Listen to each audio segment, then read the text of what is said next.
మనోజ్ అయితే గుడి ముందు భిక్షగాలతో పాటు అడుక్కుంటూ ఉంటాడు. అలా అడుక్కుంటూ ఉండగా అమ్మ అమ్మ ఎయ్యండి ఎయ్యండి అనేది అడుక్కుంటూ ఉంటాడు. ఇక అదే టైంలో మీనా అక్కడికి వస్తూ ఉంటుంది. ఇక మనోజ్ అయితే అడుక్కుంటూ ఉంటాడు. అమ్మ అమ్మ అని చెప్పేసి ముష్టోల కన్నా ఇంకా వేరే ముష్టిలా అడుక్కుంటూ ఉంటాడు. ఇక మీనా అక్కడికి రావడం చూసి ఏంటి మీనా వస్తుందా అని చెప్పేసి అయితే ఇప్పుడు కంగారు పడుతూ ఉంటాడు మనోజ్.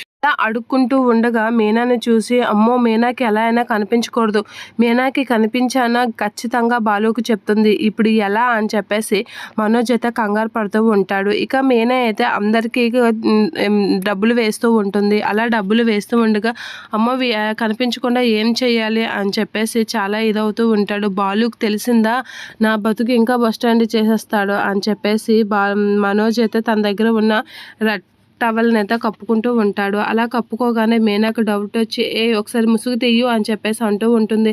ఎందుకమ్మా అని చెప్పేసి అనేసరికి తీయు అని చెప్పేసి తీస్తూ ఉంటుంది.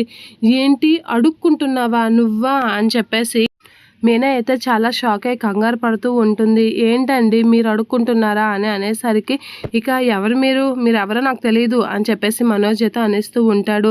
ఏంటి కొత్తగా మాట్లాడుతున్నారు, అసలు అడుక్కోవడం ఏంటి మీరు అని చెప్పేసి అంటూ మీనా అయితే అసహించుకుంటూ ఉంటుంది. వెంటనే బాలుకి ఫోన్ చేస్తూ ఉంటుంది.